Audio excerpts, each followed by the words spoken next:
अब मुझे किसी भी हालत में नौकरी करने की जरूरत है बस।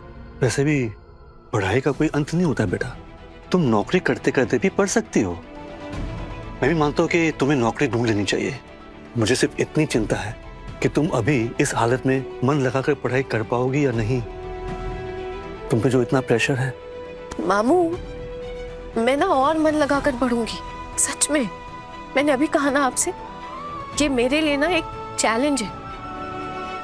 और फिर अब मेरे पास है ही क्या, कुछ बचा ही नहीं है। ना पति है, ना ससुराल है, ना मायका है, कोई नहीं, कुछ भी नहीं। बस एक आप है जिन्होंने मुझे सहारा दिया, और मेरे पास मेरी मेहनत। और पढ़ाई करके एक अच्छी नौकरी पाना ही मेरा मकसद है। और शायद ये नौकरी ही मुझे मेरा आत्मविश्वास वापस लौटाएगी। वो कहते हैं ना मामू, डूबते हुए को एक तिनके का सहारा भी बहुत होता है। बच्चे दुखी होते हैं ना, तो माँ बाप भी चैन से नहीं सो पाते हैं। पता नहीं तुम आज की जनरेशन के बच्चे ये बात समझते हो या नहीं। समझती हूँ मामू, आप देखिएगा, मैं ना अपने इस दुख को मिटाकर अपनी खुशी जरूर ढूंढ निकालूंगी। बस आप भरोसा कीजिए मुझ पर। मैं ना और मेहनत करूंगी और आपका सर ऊंचा करके ही दम लूंगी। नौकरी तो मैं अपने लिए ढूंढ कर ही रहूंगी मामू, और आप देखिएगा एक दिन मेरी ये बात जरूर सच होगी। चलो अब खाना खाओ।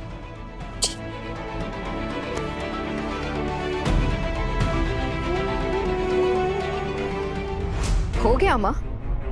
इतनी जल्दी आप आहना को भूल गई?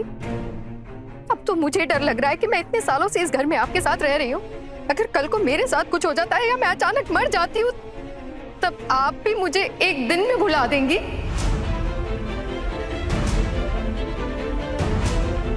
और अपने बड़े बेटे की धूमधाम के साथ शादी कर देंगी। बहुत ज्यादा बोल रही हो तुम बड़ी बहू। यहाँ मैं छोटू से बात करने आई हूँ। माँ बेटा बात कर रहे हैं, तुम दोनों को यहाँ आने की क्या जरूरत थी? सही कह रही हैं आप मामी माँ। माँ और बेटे आपस में बात कर रहे थे, कोई बात नहीं, लेकिन अर्जुन भैया की शादी तो होगी इसी घर में ना।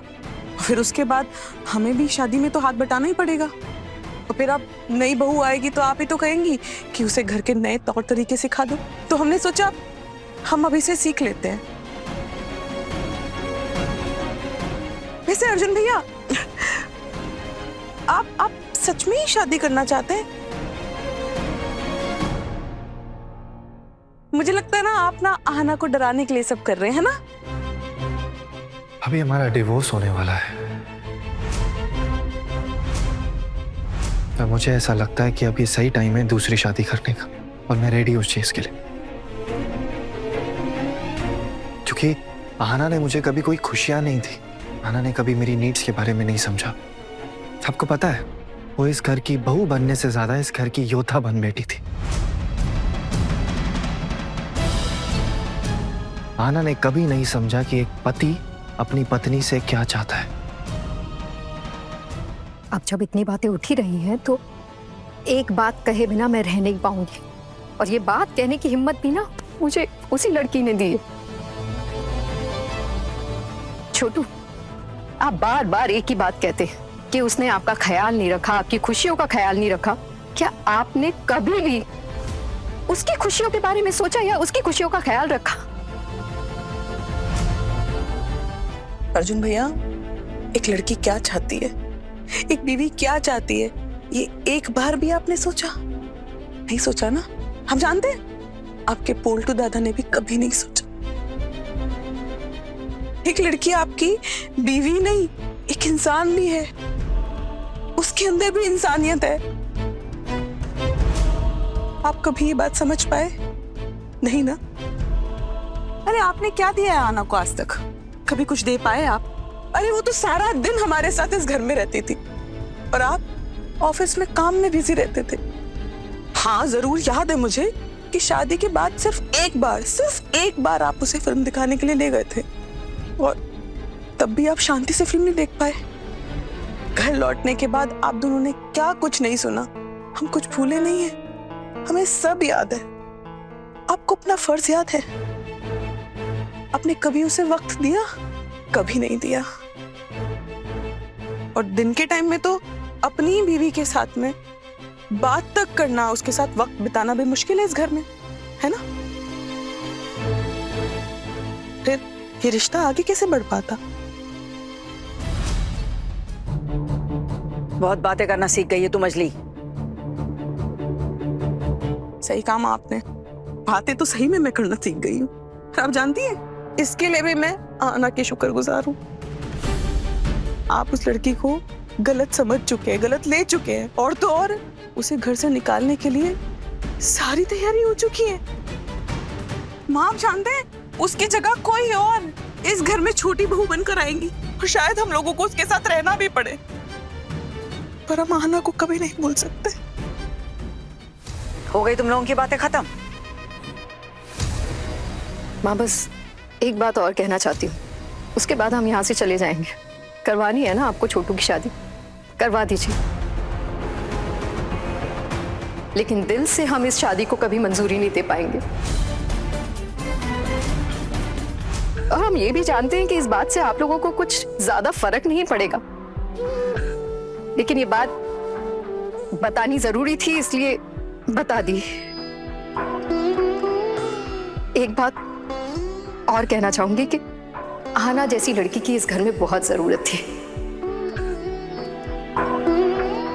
उसका काम खत्म हो गया इस घर में, इसलिए वो चली गई। और ऐसी लड़की की कीमत उसके जाने के बाद ही समझ में आती है। और एक ना एक दिन छोटू को भी समझ में आ ही जाएगी। पर माँ, आना ने सबसे ज्यादा आप ही को प्यार किया था। आप कैसे भूल सकती हैं? मैं बहुत हैरान हुई ये सोच के, ये कैसे भूल सकती हैं उसको? एक लड़की थोड़ा सा रूठ के ससुराल से चली क्या गई, आपने उससे नाता ही तोड़ दिया, आप उसे भूल गई। जाने दीजिए, आज अपनी हद से ज्यादा ही बात कर दी मैंने। दोबारा ऐसा कभी नहीं होगा माँ। बस एक बात कहना चाहती हूँ आप दोनों से, चाहे जो भी हो जाए, आना से हम लोग संपर्क जरूर रखेंगे। नहीं,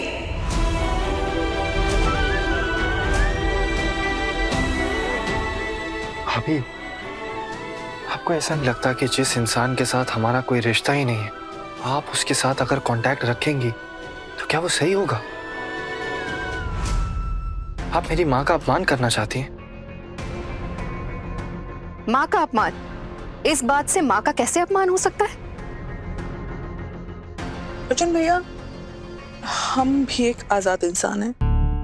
हमें किसके साथ संपर्क रखना है, किसके साथ नहीं रखना है, ये सिर्फ हमारा अधिकार है। और जिस लड़की ने हमारे लिए इतना कुछ किया, हमारी पूरी जिंदगी बदल दी, क्या उससे रिश्ता तोड़कर बहुत बड़ा पाप नहीं हो जाएगा? हमें तो हिम्मत ही नहीं है कि हम कभी भी इस घर के बाहर जाकर कुछ कर पाते, लेकिन जिसमें हिम्मत है उसके सामने हम 1000 बार अपना सर झुकाएंगे। और अभी तो हम बस यही सोच रहे हैं कि इस तरह से घर पर बैठे नहीं रह सकते, सिर्फ घर के कामों में उलझे नहीं रह सकते। हमने जो मूर्ति बनाने का काम शुरू किया था वो हम फिर से शुरू करेंगे। आना ने जो हम सबके साथ मिलकर सपना देखा था, हम उसके सपने को पूरा करेंगे। जानती हूँ वो इस घर में नहीं है, वो चली गई है माँ, लेकिन हम तो इसी घर में है ना। आपने तो आना से मुंह मोड़ लिया है माँ, पर हम तो अभी भी आप ही के घर में हैं। प्रार्थना करती हूँ हमसे मुंह मत मोड़िएगा।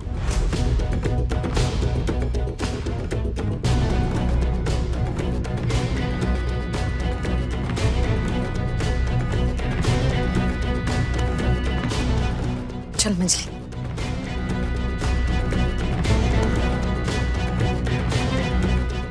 बड़े घर की छोटी बहू शाम 9:30 बजे दंगल टीवी पर।